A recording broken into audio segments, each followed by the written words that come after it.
Ante todo, muy buenos días. Distinguida concurrencia, agradezco nuevamente su asistencia a este evento denominado Ciclo de Entrenamiento en Gestión de Incidentes y Simulacro de Ciberataques. Les saluda el ingeniero Vladimir Mehuasca, integrante del equipo del Centro Nacional de Seguridad Digital.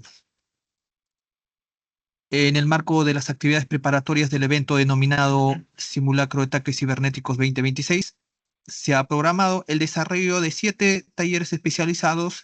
En este contexto, el día de hoy se llevará a cabo el sexto webinar titulado Taller de Forense Digital,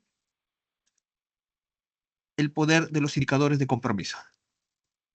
Esperamos sea de su total agrado y puedan aprovechar al máximo de esta sesión. Sin más preámbulo, cedo la palabra al ingeniero Gabriel Calizaya, responsable del Centro Nacional de Seguridad Digital, quien compartirá algunas palabras de bienvenida. Adelante, ingeniero.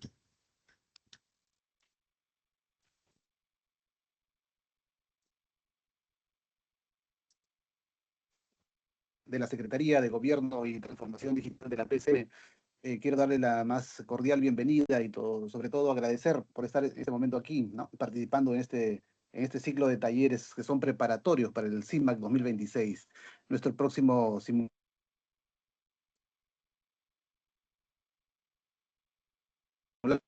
de julio.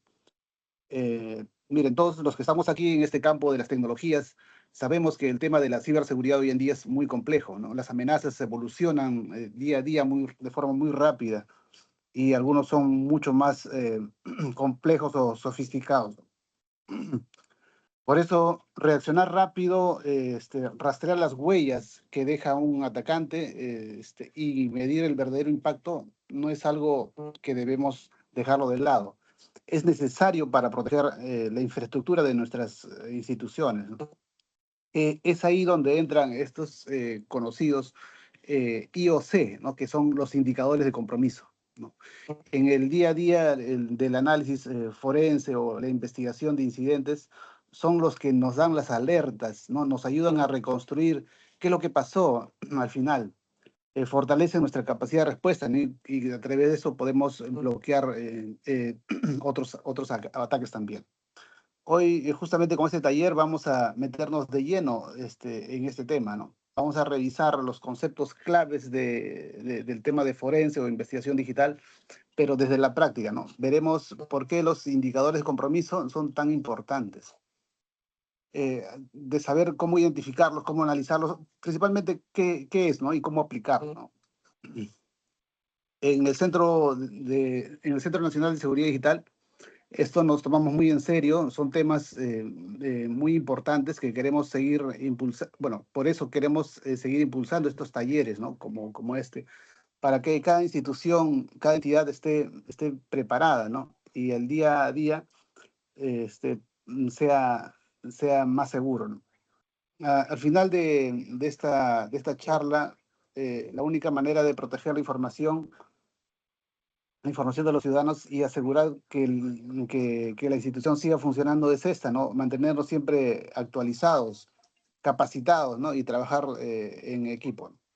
Nuevamente, muchas gracias por su tiempo, por su interés y por el esfuerzo de estar en este momento, ¿no? Y, deben aprovechar al máximo y si es posible, compartir con todos sus colegas, sus compañeros o otros que son miembros de otras redes de ciberseguridad, ¿no? Que tengan un buen día y muchas gracias. Gracias, ingeniero Gabriel, por sus palabras. Los indicadores de compromiso constituyen una herramienta clave en las actividades del análisis forense e investigación de incidentes, ya que nos permiten detectar señales de actividad maliciosa, reconstruir eventos de seguridad y fortalecer capacidades de respuesta ante amenazas cibernéticas. Quien nos compartirá un poco más de detalle este tema es nuestro compañero Julio Soto, quien nos disertará el tema Taller de Forense Digital, el poder de los indicadores de compromiso. Adelante. Buenos días con todos los presentes. Gracias por participar en esta serie de webinars o talleres, ¿no? Previos al simulacro de ataques cibernéticos. ¿no? El ciclo de entrenamiento. En en esta oportunidad a mí me toca acompañarlos para poder ver, como ya lo mencionaron mis colegas, el tema de los indicadores de compromiso, ¿no? Más para darle un enfoque forense, ¿no? Ya como ya de repente muchos de ustedes sabrán o conocerán, el fin o el objetivo de los indicadores de compromiso es la detección y la respuesta rápida, ¿no? La detección y la respuesta rápida de, eh, de los incidentes, ¿no? Que se puedan presentar en nuestra entidad.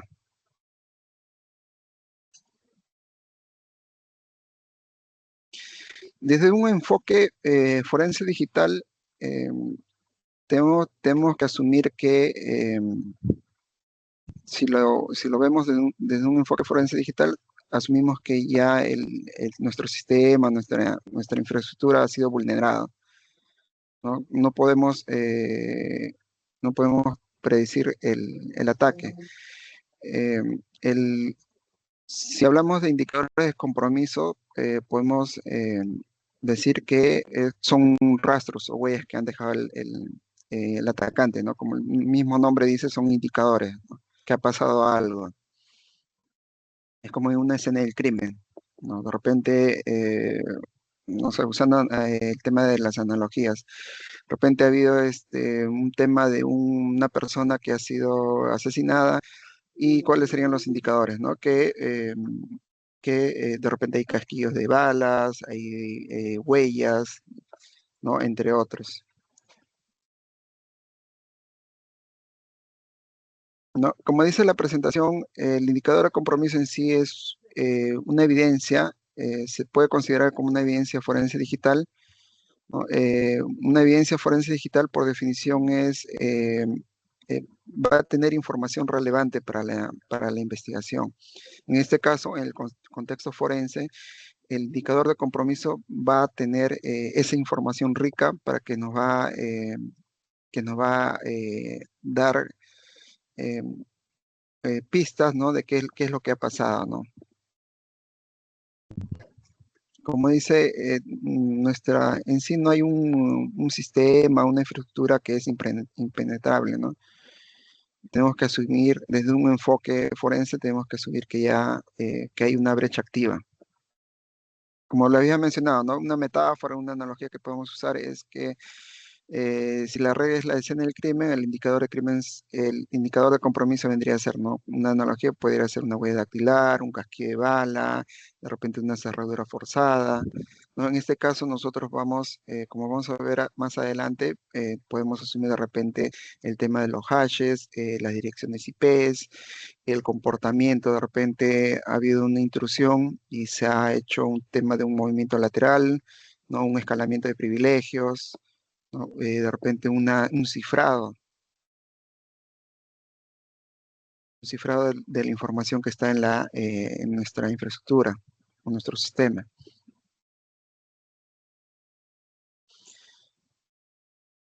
Viendo un enfoque de investigación, eh, como había mencionado en el tema de los indicadores de compromiso, ¿cuál va a ser nuestro objetivo? Nuestro objetivo va a ser la detección y la respuesta rápida. En ese enfoque de investigación, nosotros podemos ver tres dimensiones para la detección, ¿no? O sea, investigamos, no es que hagamos una investigación a profundidad, sino lo que vamos a hacer una investigación conocida como triaje, una evaluación rápida para, el objetivo es detectar y dar una respuesta, ¿no? Sobre el incidente que está en curso o el posible incidente que se pueda materializar. En ese sentido, podemos ver tres dimensiones, ¿no? A nivel de red, podemos analizar el tráfico saliente, de repente podemos detectar lo que son IPs, de repente peticiones, a nivel de repente protocolos. La otra dimensión sería a nivel de host, ¿no? A nivel de equipo. De repente, como ya lo había mencionado, ¿no? De repente hay un tema de escalamiento de privilegios, un tema de repente, eh, movimiento lateral, ¿no? Un tema de ejecución de procesos, ¿ya? Dentro de nuestro equipo. Y la otra dimensión de detección sería a nivel de ya los archivos, ¿no? Nosotros podemos detectarlo de repente a través de las firmas digitales o de los hashes, ¿no? El tema de identificar los procesos sospechosos que se están ejecutando, programas que están, que pueden darnos indicios de que algo está pasando, ¿no? Algo no autorizado en nuestra entidad, en nuestro sistema. En ese contexto, eh, podemos hacer referencia al modelo de David Bianco, ¿no? Habla de una pirámide de dolor, el cual clasifica los indicadores por niveles, ¿no? Mientras más partimos de la base y vamos escalando o vamos subiendo de nivel, el dolor para el atacante, para el adversario va a ser más difícil, ¿no? Va a tener que modificar como vamos a ver más adelante, el comportamiento. Habla de un dolor financiero, pero también el dolor el dolor operativo.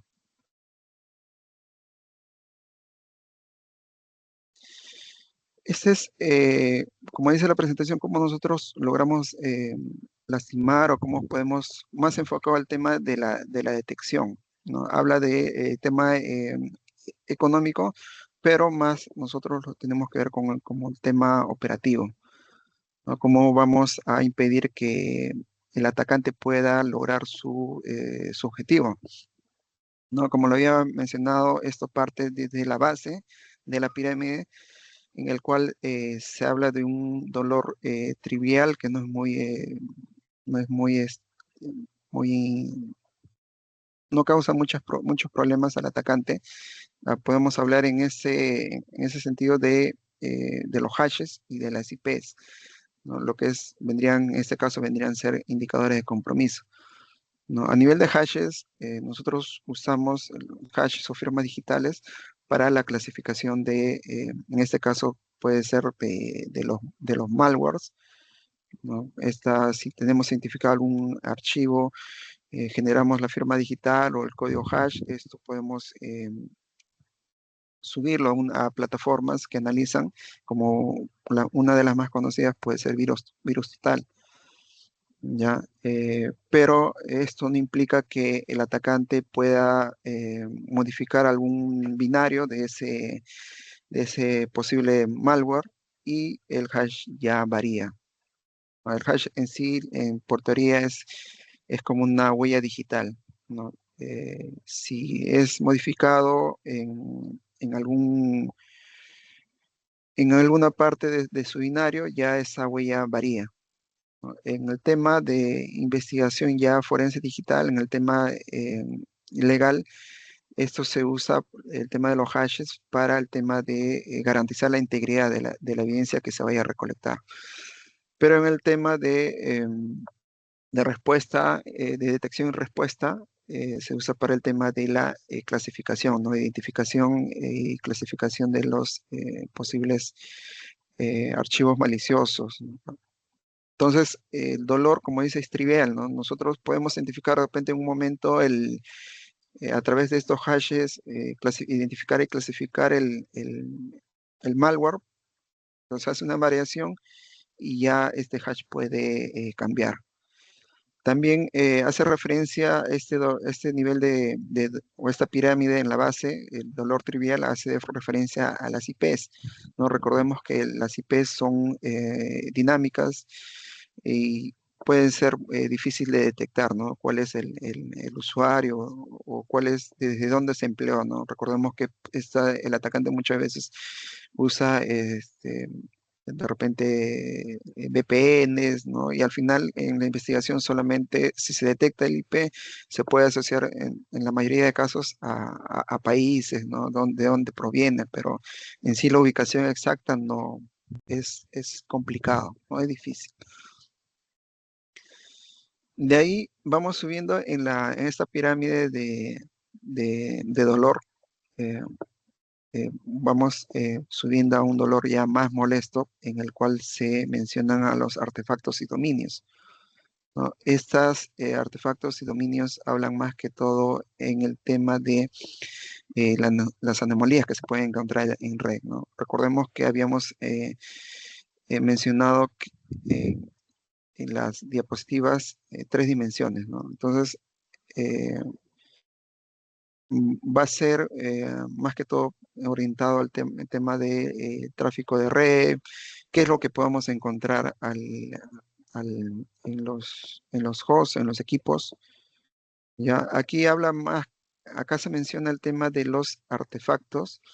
Ya, en el tema forense, el tema de los artefactos más va enfocado a una investigación y a una reconstrucción. Ya, entonces encontrarlos puede ser, o analizarlos, mejor dicho, pues, puede ser complicado, ¿no? Puede ser difícil, porque el atacante muchas veces, ya una vez que se realiza la investigación ya forense, puede usar técnicas para borrar esos artefactos, ¿no? Esos rastros. Nosotros podemos hacer referencias a o bueno, podemos hacer una analogía de los artefactos forenses. De repente ustedes conocen el tema de los arqueólogos, ¿no? Cuando van a investigar o van a, a buscar pistas, ¿no? De civilización, encuentran artefactos o reliquias, ¿no? Esos artefactos o reliquias le permiten reconstruir una serie de eventos, ¿no? Cómo eran las costumbres de la sociedad, ¿no? De esa civilización que están investigando. En este caso, los artefactos en el tema forense digital nos ayuda a reconstruir, ¿no? Una línea de tiempo de cómo ocurrieron los eventos. ¿Ya? En este caso, si nosotros realizamos una investigación forense digital, nos va a ayudar a reconstruir, a correlacionar los eventos, ¿no? De cómo ocurrió el ataque, ¿no? Cómo se materializó el incidente. ¿Ya? Como les menciono, la recolección de estos artefactos muchas veces está afectado por el tema de la existencia, ¿no? De estos propios de estos. Entonces vamos subiendo en esta pirámide de dolor.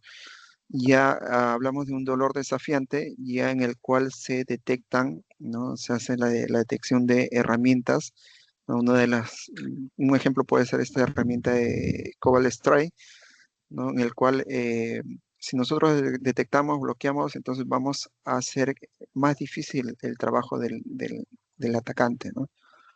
Y como una de las últimas, o bueno, el nivel más alto en la pirámide de dolor, que menciona un dolor máximo, podemos hablar de las tácticas, técnicas y procedimientos, ¿no? Estas técnicas, tácticas y procedimientos eh, se usan para describir, analizar y catalogar el comportamiento y los patrones de operación, ¿no? Del actor de la amenaza o del atacante.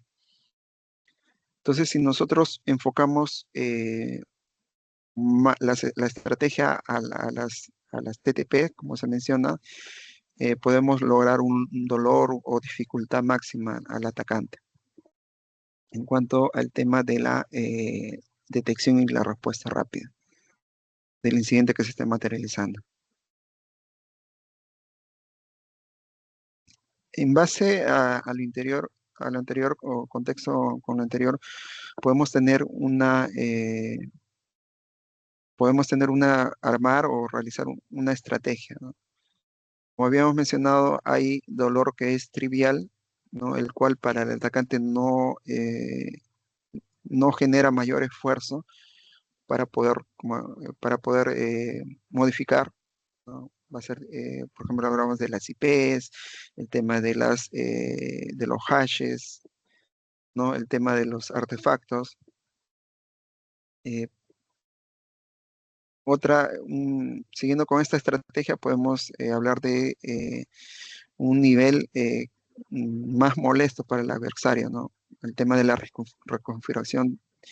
reconfiguración de la infraestructura de red, ¿no? Que sí, claro, en el tema de la teoría de pirámide de dolor se habla de costos, pero también se habla de horas, ¿no? Horas, va a ser más complicado o se le va a dificultar el trabajo para el atacante, ¿no? O el actor de la amenaza. Ya, y como un paso más adelante de la estrategia, un dolor más molesto, ya podríamos analizar el tema del comportamiento, ¿no? Ya una de las frameworks más que es usado para este tema puede ser el Mitre Attack, ¿no? Entonces, nosotros no solamente vamos a recomendar una defensa, ¿no? Enfocada a la detección y respuesta, eh, solamente en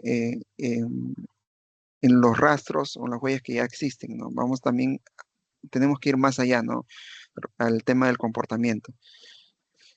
Como dice, las tácticas técnicas de procedimiento reducen la superficie de ataque, ¿no? En aproximadamente un 60%, ¿no? Y eleva los costos, el tiempo operativo del atacante.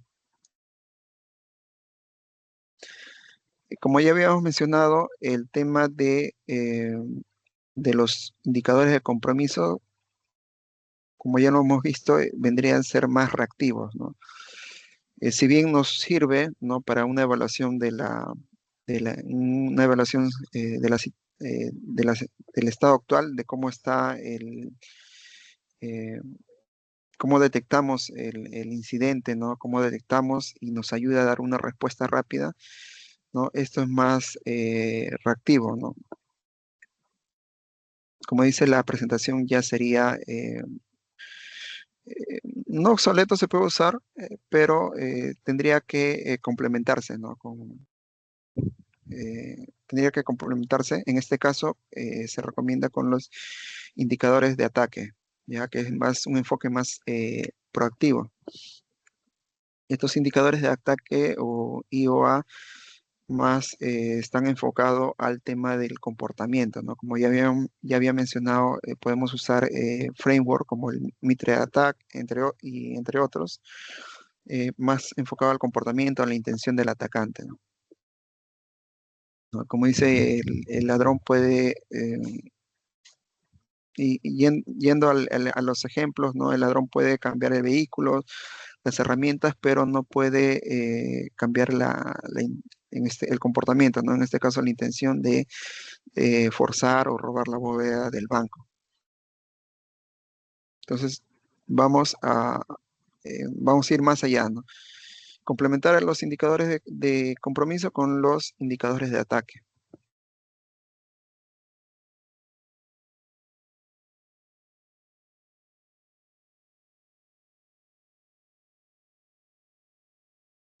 Ahora nosotros, ¿cómo podemos, ya hablando ya del tema del comportamiento, cómo podemos automatizar cómo podemos automatizar esto, ¿no? ¿En base a qué? Acá podemos hablar de inteligencia de amenazas. ¿Ya? Hay diferentes formas de poder automatizar esto, ¿no? De cómo poder eh, automatizar la detección, ¿no? Y la respuesta rápida ante un posible incidente. Podemos hablar de STIX y TAXII, que son dos estándares abiertos que también están interconectados. Estos estándares originalmente fueron desarrollados por Mitre y son gestionados por la entidad OAS, ¿no? ¿Cuál es la finalidad de estos estándares? Es la de poder hablar un mismo idioma y compartir información sobre amenazas, ¿no? Algo rápido podemos decir que stick vendría a ser como, usando una analogía, que es como un producto empaquetado y etiquetado, ¿no? Es el qué, ¿no? ¿Qué es lo que vamos a transportar? ¿Qué es lo que vamos a transportar? ¿no? La información sobre inteligencia de amenazas, ¿no?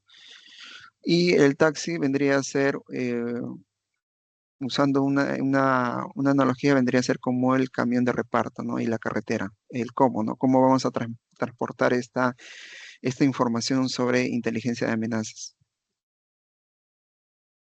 ¿no? Podemos decir que, yendo a la práctica, podemos mencionar que el analista que ha detectado este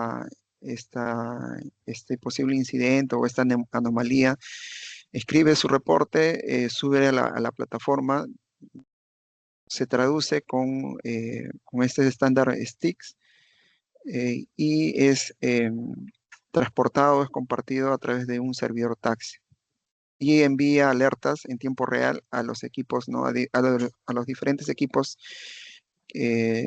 Pueden ser equipos de CECIR, pueden ser también estos equipos 100 o Firewall que absorben esta información, ¿no? Sobre inteligencia de amenazas. Otro concepto que podemos hablar en el tema de automatización, ¿no? De esta inteligencia de amenazas, podemos hablar de las reglas YARA, ¿no? Estas reglas nos ayudan a la identificación, clasificación y detección de malware, ¿no? Más que todo enfocado al tema de la detección, ¿no? Y la respuesta rápida. En el tema forense digital, ¿no? Si se quiere realizar una investigación más a profundidad, también hay herramientas eh, cuando ya se realiza la investigación forense que permite usar estas reglas, ¿no? Para detectar si hubo el tema de archivos con contenido malicioso. Estas reglas originalmente fue creado por un analista de Virus Total. Esencialmente estas reglas o reglas YARA analizan un archivo, ¿no? Analizan su estructura lógica, busca patrones específicos. Podemos hablar de patrones como cadenas de textos, secuencias de hexadecimales, hashes o expresiones regulares. También podemos hablar de las reglas Sigma, ¿no? Si las reglas Sigma, podemos decir si las reglas Sigma son el estándar para analizar archivos y procesos en memoria, las reglas Sigma son el equivalente absoluto para el análisis de logs y registro de eventos. El objetivo de estas reglas Sigma es resolver el gran dolor de cabeza en el ecosistema de los 100, ¿no? Vendrían a ser como un estándar para, para diferentes plataformas de 100, ¿no?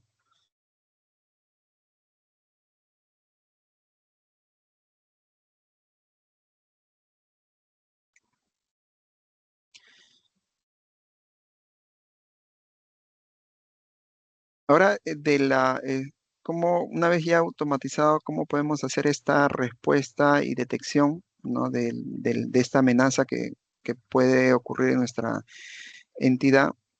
Podemos apoyarlo, como ya lo habíamos mencionado, de diferentes plataformas, ¿no? De inteligencia de amenazas. Como dice la presentación, estas recolectan, normalizan y comparten, ¿no? Eh, Indicadores de compromiso a nivel global. También podemos apoyarnos de estas herramientas 100, ¿no? Gestión de eventos, que recolecta, ¿no? Esa información de estas plataformas de inteligencia de amenazas y permite un monitoreo más activo. Ahora también podemos apoyarnos de las herramientas EDRs. En este caso, un ejemplo puede ser el WASU, ¿no? Que va a tomar en base a esta información de inteligencia de amenazas, puede tomar una respuesta activa, ¿no? Sobre los eventos que se han detectado, ¿no? En este caso, puedo mencionar que el Centro Nacional de Seguridad Digital, como parte de sus asesorías, ¿no? Asistencias técnicas, eh, implementa, ¿no? O ayuda, asesora en la implementación de este 100 EDR o ASU, ¿no? para las diferentes entidades a nivel nacional.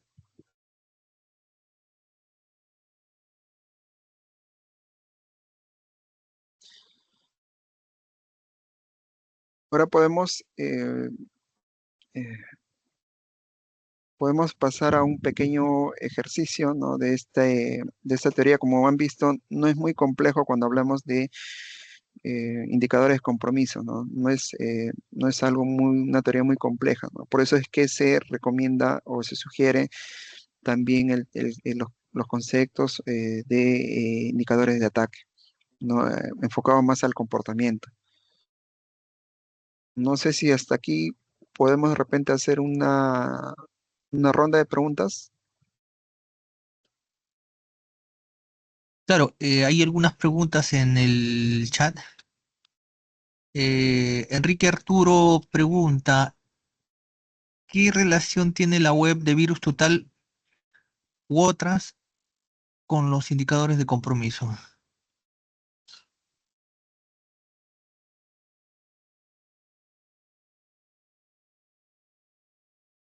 Sí, como habíamos mencionado, la relación eh, es la de poder, nos ayuda para el tema de la detección y respuesta rápida, ¿no? Nosotros identificamos el posible proceso, el posible archivo que pueda comprometer nuestro sistema.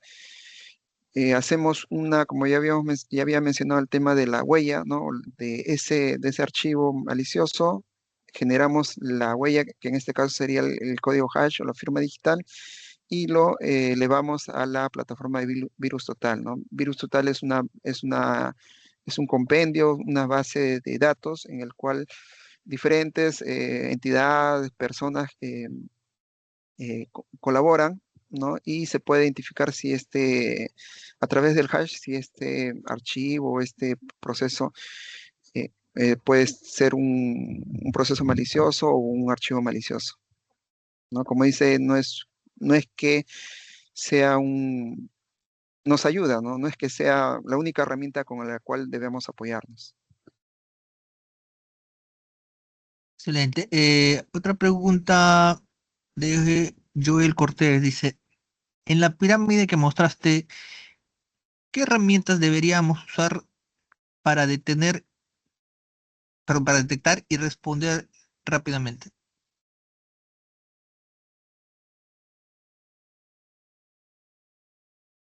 En la pirámide de dolor que se muestra, como ya lo había mencionado, hay diferentes niveles, ¿no? No hay una herramienta definitiva, debemos ir paso por paso, ¿no? Como ya habíamos mencionado el tema de los hashes y de las IPs, de repente al nivel de hashes podemos usar una de las herramientas que ya he mencionado, no es la única, recalco, la de Virus Total, ¿no? A nivel de artefactos y dominios, de repente es que esto va a depender mucho del escenario con el cual eh, cómo está implementada nuestra infraestructura, ¿no? De repente va a estar implementado en la nube, de repente está implementado on-premise. Entonces, nosotros tenemos que evaluar también las herramientas que podemos contar, ¿no? De repente si es en la nube, ¿no? De repente puedo hablar a nivel de artefactos y dominios de, de, de registros de autoría, ¿no? Si está en la nube, ¿no? Hay unos parámetros de acuerdo al tipo de servicio que nos va a permitir hacer una investigación. Ya de repente herramientas a nivel de dolor desafiante, de repente podemos apoyarnos de herramientas como el 100 o de EDR, ¿no? Para poder detectar. ¿Y esto en base a qué? Al el comportamiento, ¿no? Del atacante. Y en cuanto al comportamiento del atacante, podemos usar un framework, ¿no? Un marco de trabajo como uno de los más conocidos, el Mitra Attack, ¿no? Que no es uno, es de los más conocidos, pero no es el único. Ok. Marcelino Villaverde pregunta, ¿no? ¿A qué normas o buenas prácticas puedo encontrar mayor detalle de los indicadores de compromiso.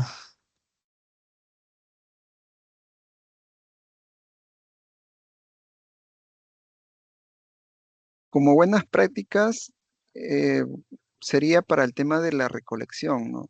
De repente podemos hablar de, de cómo lo recolectamos, de repente el anís enfocado al tema eh, de- de respuesta de incidentes, ¿no? Al tema de la recolección de evidencia digital, ¿no? Pero buenas prácticas, podemos hablar de repente en el contexto de Mitre Attack, ¿no? De repente del ANIS, el 800-150 o el 800-61. Muy bien, y una última pregunta de Miguel Patiño dice, con respecto a la respuesta a incidentes, muchas veces contener de inmediato elimina evidencia valiosa sobre las TTPs, infraestructura y el alcance real. Desde una perspectiva forense, ¿qué criterios usan para decidir entre contener inmediatamente o mantener observación controlada para maximizar inteligencia sin incrementar el riesgo institucional? Ahí lo que pasa es que ahí muchas veces hay un enfoque bueno, no puedo decir que todas las entidades, pero algunas entidades tienen un enfoque de vamos a solucionar esto, ¿no? Cómo detectamos y cómo contenemos, ¿no? El incidente. Pero también se debe tener en cuenta que cómo preservamos la evidencia, ¿no? Porque en sí esos indicadores de compromiso o los hosts, los equipos involucrados, van a servir para una posterior investigación, ¿no? Entonces, hay estándares eh, como la ISO que hablan de preservación, ¿no? Cómo se preserva la evidencia.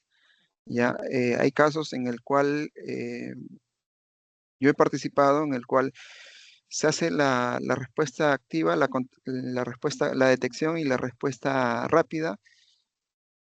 Y, por ejemplo, se detectó en ese caso que una persona o un usuario había sido por ahí había recibido el vector de ataque, ¿no? Por ahí se había originado. Entonces, para evitar eh, una propagación, se había hecho el formateo, ¿no? De su equipo lacto. Pero esto no es, claro, lo correcto es que se hubiera preservado ese host, ¿no? Del equipo, el equipo cero, ¿no? El punto de infección, ya. Pero esto no fue, en ese caso no fue un impedimento para, a través de diferentes técnicas y herramientas ya netamente forenses, que se usan en la investigación forense, recuperar, ¿no? Los indicadores de compromiso que estaban almacenados en ese equipo, ¿no? En este caso, si lo vamos, si lo ponemos con un enfoque más forense, la evidencia era relevante o la información que era relevante para la investigación. ¿Por qué? Porque esto puede escalar, ya hablando de un tema forense, una investigación más compleja, puede escalar a un tema legal, ¿no? Entonces, por eso es importante cómo se preserva la, esta evidencia que ha sido analizada, ¿no? Puede ser a través de un snapshot, de repente si están virtualizado, ¿no? De repente si son equipos servidores on-premise, se puede hacer si queremos restablecer rápido el sistema, de repente es una base de datos, podemos hacer el retiro del disco, el retiro del medio de almacenamiento en el cual funciona el sistema y poner uno nuevo, ¿no? Y ese medio de almacenamiento preservarlo, ¿no? Para una investigación más a profundidad. Recordemos que en el tema, en el contexto de la detección y respuesta rápida, eh, nosotros buscamos, ¿no? La información que está disponible, ¿no? O que podemos obtener rápidamente. Ya, en el tema, ya en una investigación más profunda a nivel forense, ya a través de otras técnicas se hace ya la recuperación de esa información, ¿no? Se hace la recolección y si esta información ha sido borrada, se puede hacer la recuperación de esa información borrada, ¿no? Y si no se ha hecho la preservación correcta, se puede hacer diferentes presunciones, ¿no? Porque como en este caso este ejemplo que le había mencionado, que se había hecho el borrado de la laptop, ¿no? Que había sido originalmente infectada, se puede presumir que fue de forma intencional, ¿no? Para el tema del borrado de evidencias, ¿no? Y esto puede acarrear consecuencias legales de repente, ¿no? Por eso es importante el tema de la preservación. Sí, entonces continuamos con el ejercicio, ¿no? Este es un ejercicio, como menciona, un ejercicio de escritorio, más enfocado al tema de una simulación y al tema de los indicadores de compromiso.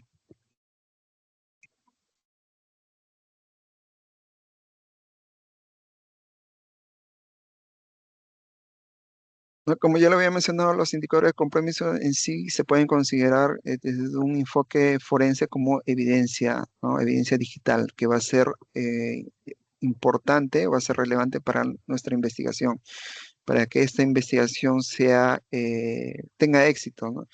Y estos indicadores, ya desde un enfoque forense, vamos a correlacionarlos para esclarecer, ¿no? Cómo ocurrieron los hechos. Con estos indicadores, como ya se había mencionado, no podemos predecir el ataque, pero sí podemos buscar, ¿no? Investigar el cómo ocurrió. Podemos dar la respuesta a esa pregunta, ¿no? Ese cuestionamiento.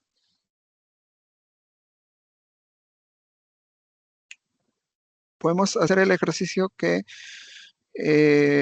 ha habido un incidente, ¿no? Es una entidad del Estado ha sido comprometida, se ha identificado que la red ha sido afectada, se ha detectado que hay una infección por un malware, en este caso un ransomware, y podemos mencionar también que a nivel de endpoint, ¿no? A nivel de host, el equipo que ha sido infectado ha sido un equipo de contabilidad en el cual hay una nota de rescate. Igual, recalcamos en este tema de los indicadores de compromiso, indicadores de ataque. Habíamos mencionado que los indicadores de compromiso es más reactivo, más estático y más con un enfoque forense, ¿no? Un enfoque de investigación, ¿no? Si vamos enfocado al tema de una detección y respuesta rápida, nos va a servir mucho. ¿Ya? Un ejemplo puede ser que es una cámara de seguridad en el cual ha capturado el rostro, ¿no? de los delincuentes, ¿no? De repente que han robado el banco. Estos indicadores de compromiso en este ejemplo podrían ser desde los hashes, desde las firmas digitales en sus diferentes variantes. En este caso se propone o se menciona el MD5, el SHA-256. El tema, también mencionar acá en el tema de cómo se recolecta a nivel de hashes esos indicadores de compromiso.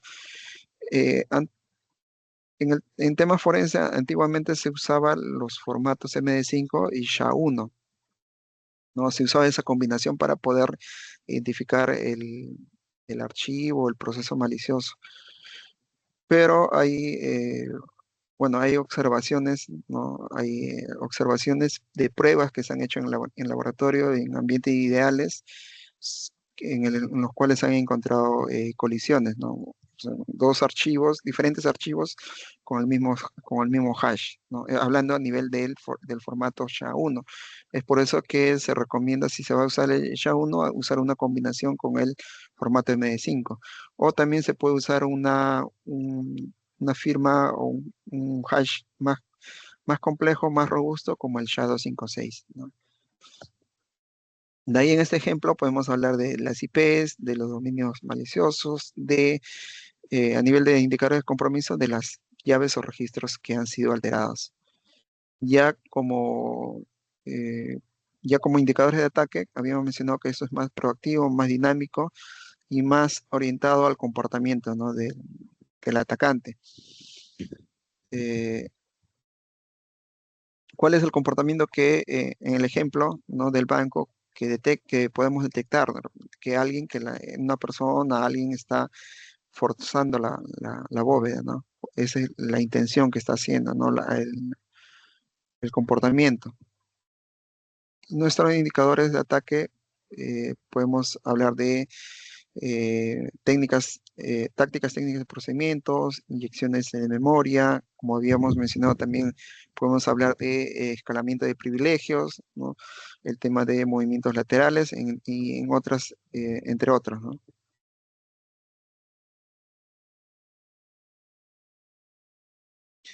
A nivel de artefactos o evidencias que nosotros podemos recolectar, que va a ser parte de nuestros indicadores de compromiso, habíamos hablado de las IPs, ¿no?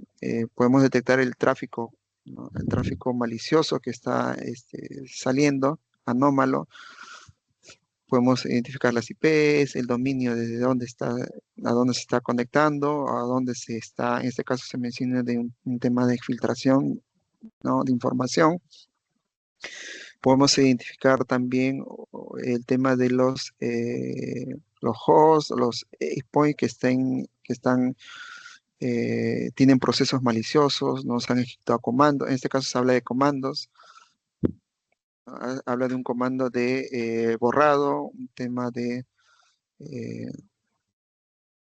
del proceso malicioso update.exe, ¿no? A través de las firmas digitales podemos identificarlo y clasificarlo.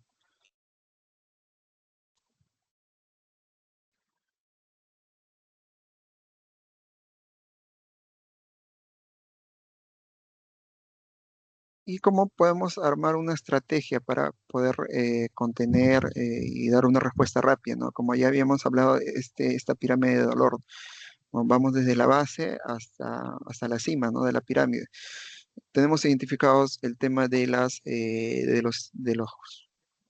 archivos, ¿no? El código malicioso, pero tenemos el hash, ¿no? De repente identificamos el hash, hacemos la firma, subimos entre las diferentes herramientas, podemos usar virus total, podemos identificar, vamos a ahí a obtener uno de los indicadores de compromiso, ¿no? Que es efectivamente hay un archivo que ha sido clasificado como malicioso y está en nuestro sistema, ¿no? Otras tipo de indicador de compromiso podemos hablar del tema de las IPs, ¿no? Pero esto no va a ser de mucha ayuda, que tanto los hashes, como ya habíamos mencionado, eh, estos se pueden alterar, ¿no? El código de este archivo malicioso, de este proceso malicioso, y el hash puede variar. En el tema de las IPs, ya habíamos mencionado que al ser de repente IPs dinámicas, poder rastrearlo se complica. De ahí otra de las estrategias, podemos hablar de los eh, artefactos, ¿no? El tema cómo nosotros reconfiguramos, ¿no? Las herramientas. Las herramientas a nivel de host. De ahí podemos ir subiendo y podemos de repente hacer un tema de restricciones, ¿no? De herramientas, restricción a nivel de políticas, de las herramientas con la cual contemos, ¿no? De repente es un EDR, un firewall, para poder limitar, ¿no? La acción o la superficie de ataque, ¿no? Que se pueda contar. Y ya el tema a nivel de comportamiento, ¿no? Una de las estrategias más que están en el nivel más alto, ¿no? De esta pirámide de dolor. Y ya una vez que nosotros hemos realizado la investigación, ¿no? Investigación, podemos correlacionar los eventos que han sucedido, ¿no? Podemos hablar, en este caso, en este ejemplo, se menciona que un usuario eh, del área de contabilidad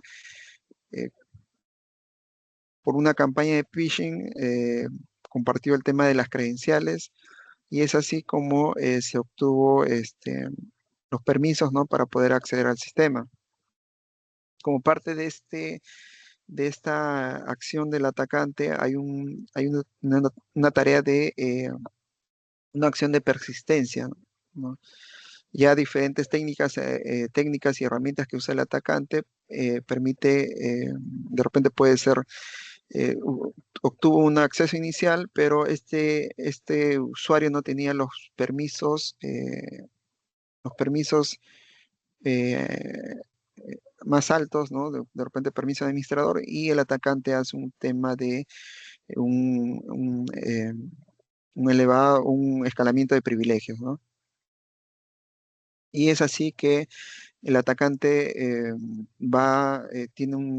si no es detectado, puede tener un tiempo, una ventana para poder ver qué más información puede o qué credenciales, qué tipo de información, analizar nuestro sistema y para lograr su objetivo. De ahí se habla de una segunda etapa, ya dentro de esta reconstrucción de este evento en particular, de una exfiltración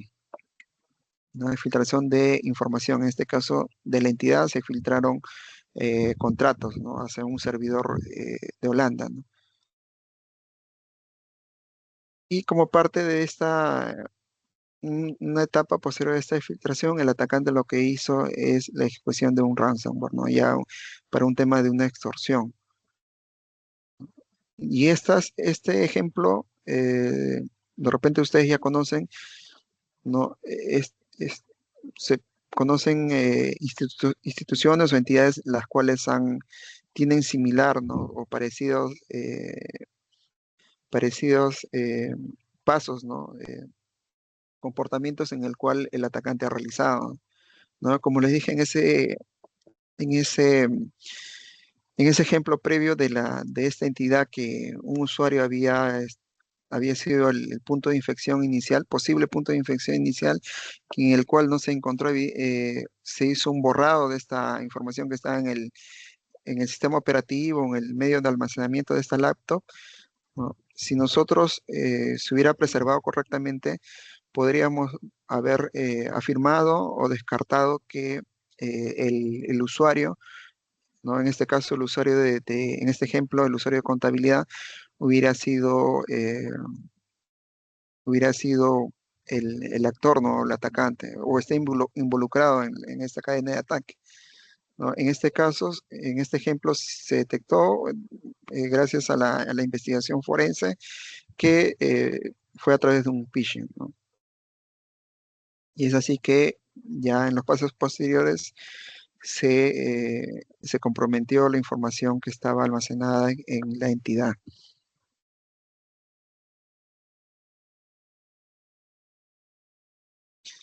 Ahora, ¿cómo nosotros podamos apoyarnos en la detección y en la respuesta activa? ¿No? Como ya había mencionado, eh, la- el Centro Nacional de Seguridad Digital, como parte de las asesorías, implementa, ayuda o asesora en la implementación del SIEM EDR o ASU, ¿no? En este caso, la herramienta nos ayuda a la detección, ¿no? Esta detección se alimenta de diferentes fuentes. Puede ser los logs de eventos, puede ser de Sysmon, puede ser de File Integrity Monitoring, ¿no? ¿Y cuál va a ser la respuesta activa? La que se muestra en la parte derecha, ¿no? De repente un bloqueo de IPs, de repente podemos armar un tema de una lista CDB, ¿no? De repente podemos hacer un tema de un aislamiento de un endpoint, de un host, ¿no? Entonces, esta herramienta nos va a ayudar para la detección, ¿no? La detección en base a las fuentes que se muestra en el lado izquierdo y en el lado derecho para la respuesta activa.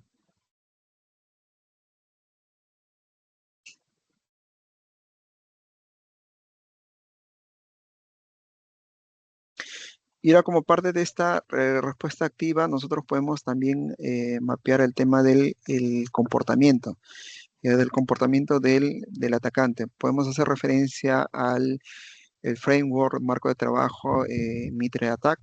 En este ejemplo específico se ha clasificado, ¿no? De repente se ha clasificado como ocurrió un acceso inicial. En este ejemplo, hubo un acceso a las credenciales, ¿no? El acceso inicial específicamente por una campaña de phishing en el cual el usuario de contabilidad abrió, llenó el formulario y como parte de esa acción se obtuvo una acción de un acceso, una obtención de credenciales, ¿no? Una vez que se obtuvo el acceso, de repente por medio de diferentes técnicas y herramientas, ¿no? En este caso se habla del Mimicax, se obtuvo una credencial con privilegios de administración. De ahí otra etapa de esta clasificación, de este mapeo, se habla de una exfiltración. Ya, como habíamos mencionado en los eventos, ¿no? En la presentación anterior, hubo una exfiltración de datos, ¿no? De contratos, ¿no? Aproximadamente de 2.3 gigas, ya, y una etapa también, hubo una etapa de encriptación, ¿no? De, de cifrado, ¿no? El término correcto es cifrado, ¿no? Recordemos que la traducción sería cifrado, ¿no? Un cifrado de la información de de la información que estaba en la entidad, ¿no? A través de una extensión, ¿no? Del ransomware. Entonces, podemos hablar a manera de resumen que las, las tácticas, técnicas y procedimientos van a impedir, no van a impedir, van a dificultar que se pueda materializar en este caso el ataque, ¿no? Como dice, rompe o dificulta la cadena de ataque, ¿no? Independientemente de la herramienta, ya que esto va enfocado más al tema del comportamiento. En base a esta investigación que nosotros hemos realizado, ¿no? En este ejemplo, podemos identificar, ¿no? O hemos identificado, hemos clasificado que este malware o ransomware es un lockpick, ¿no? Se ha identificado que es un lockpick 3.0. ¿Cuál es la motivación? El tema de la doble extorsión, ¿no?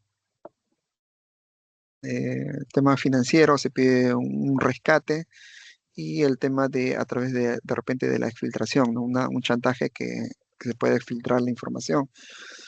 Como táctica, eh, se usó un robo de datos, y esto seguido del el cifrado, ¿no? De los sistemas críticos. Como contexto podemos hablar de la fuga a través de la dark web, y una nota de repente de amenaza, ¿no? Si no se paga el rescate, se filtra esta información que ha sido comprometida.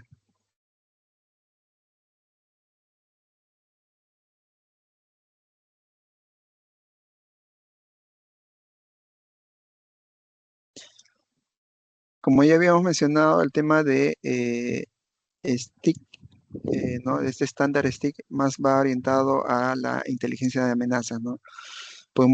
Con este estándar, nosotros podemos compartir información de amenazas, como podemos responder preguntas como el quién o el qué, ¿no? El actor. En este caso, en este ejemplo, se identificó que la amenaza, el actor era Lockbit a través de una campaña. Podemos responder evidencia, ¿no? O compartir inteligencia de amenazas, como el tema de los hashes, qué IPs han sido identificados. Y también podemos hablar o compartir información sobre el contexto, ¿no? De repente este IP, este malware que está conectando con un servidor externo, como se había mencionado, de Holanda. También Ya habíamos hablado del estándar taxi, es el tema del transporte, ¿no? De cómo se transporta esta inteligencia de amenazas.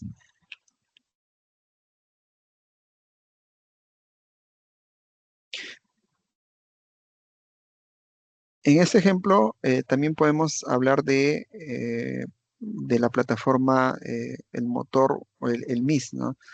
Que originalmente era llamado Malware Information Sharing Platform, ¿no? Ahora se conoce como MIS Open Source Threat Intelligence Platform, ¿no? ¿Cuál es la finalidad de esta plataforma?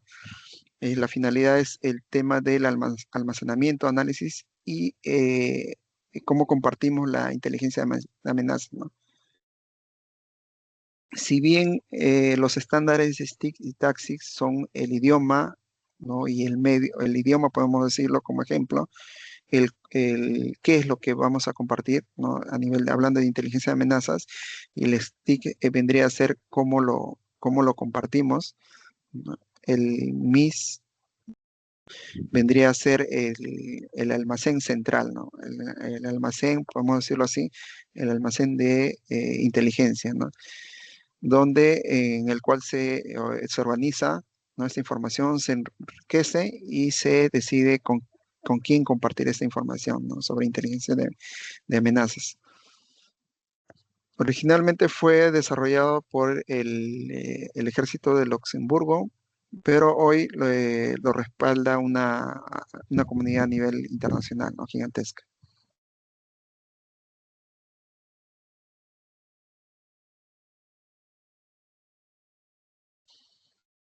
Podemos, como muestra en la diapositiva, ¿no? Hay diferentes fuentes externas de las cuales se va a alimentar esta plataforma, ¿no? El MIS va a almacenar los eventos, los atributos, indicadores, va a mapear las técnicas con MitraTag, va a correlacionar automáticamente esta información y en la parte derecha esta va a compartir a través a los CIEMs, ¿no? Alertas de logs, EDRs, de repente para que ellos puedan hacer bloqueos a través de los hashes, alimentar también o compartir información que va a ser útil para la implementación de estas reglas Yara o Sigma, que ya se habían mencionado.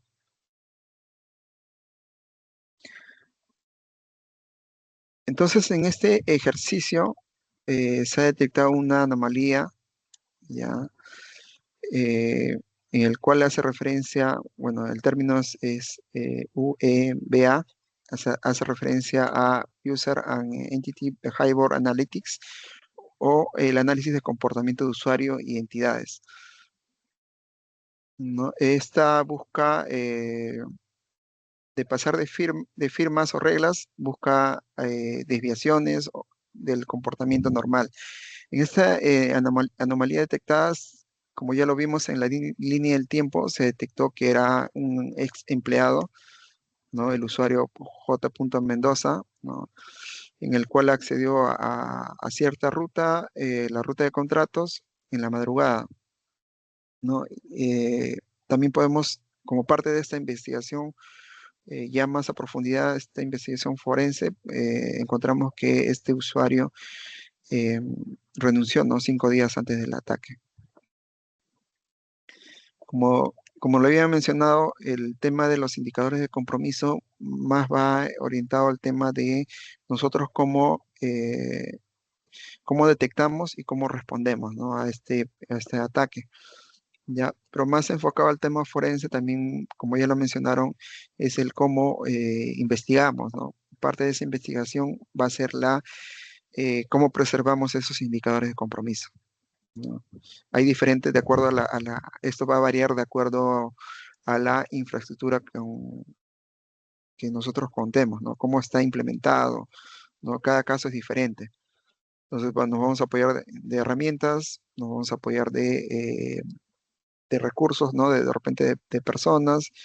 Si contamos con alguien que tenga conocimientos en cómo preservar esta evidencia, ¿no? Ya lo habíamos mencionado, ¿no? De repente si está nuestro, nuestro sistema está implementado o usa la nube, debemos ver, ¿no? Debemos de revisar de repente si nuestro contrato con ese servicio nos permite almacenar esa información, ¿no? Preservarla, ¿no? Y si es on-premise, de repente hacer una recolección, una recolección a través de, nosotros en el tema forense hablamos si hablamos de Eggpoint, hablamos de una preservación a través de imágenes forenses, ¿no?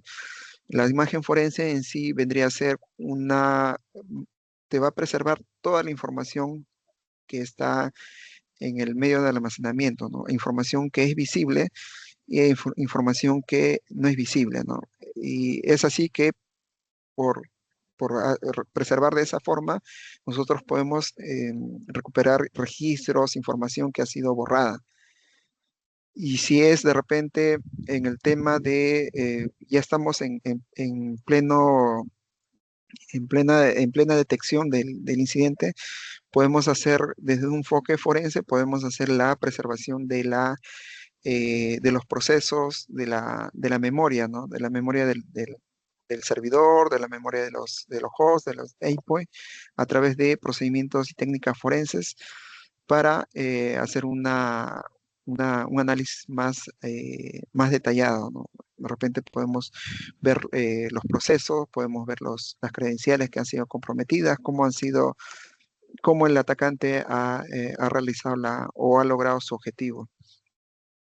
¿Ya? También con fines, de repente, como yo lo había mencionado, si esto escala más allá, ¿no? Más allá de la investigación interna, va a un tema legal, nos va a servir para esclarecer los hechos, ¿no? Que se vayan a investigar, ¿no? Entonces, podemos hablar del tema, esta investigación nos va a servir para el tema de una detección y respuesta rápida, ¿no? Para poder contener el incidente, y también nos va a servir estos indicadores de compromiso para una investigación más a profundidad, ¿no? Una investigación a posterior, ¿no?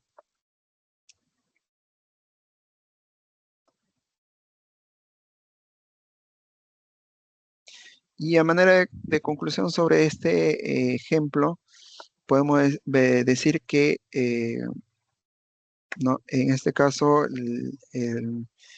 si vamos más allá de la investigación interna, o si vamos más allá de la respuesta rápida, de la detección y respuesta rápida, más allá de la investigación interna, la investigación forense, ya vamos a un tema legal, ¿no? Podemos validar esta investigación o esclarecer los hechos en base a los indicadores de compromiso. También es válido también el tema de las tácticas, técnicas y procedimientos, ¿no? Que han sido comprobados. Y como ya lo había mencionado, hay una ISO en cuanto a la preservación, ¿no? De cómo se debe preservar esa, esa evidencia, ya viendo desde un enfoque forense, ¿no? La ISO 27037. De ahí también podemos hablar eh, a manera de conclusión, que no es para una detección y respuesta rápida, no es suficiente los indicadores de compromiso, ¿no? Ya que esto es un enfoque más estático, a la, eh, y- más enfocado al tema forense, ¿no? Al tema de la investigación. Nosotros tenemos que ir más allá, ¿no? Hablábamos de indicadores de ataque, ¿no? Debemos apoyarnos de estándares, herramientas como el MIS, como el estándar STIS, hablamos de herramientas como WASU, ¿no? Entonces es todo un ecosistema, ¿no? Para poder nosotros detectar y dar una respuesta rápida.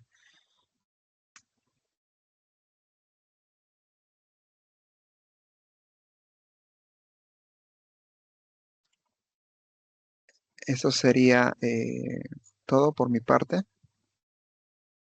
Muchas gracias, Julio, por compartirnos estos conocimientos y experiencias. Creo que a más de uno le va a ser útil en su día a día, tanto en lo personal como en lo profesional.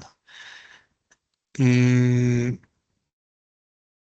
quiero recordarles que este ciclo de entrenamiento continúa. Nuestro último taller que se va a realizar este jueves 2 de julio, para que puedan agendarlo y poder estar presente. Bueno, entonces, nuevamente los invitamos a visitar el portal www.gov.p CIMAC 26, donde van a encontrar todo el material y la grabación de los talleres, los webinars. Sin más que agregar, damos por terminado este evento. Nos reencontramos la próxima semana. Que tengan muy buenas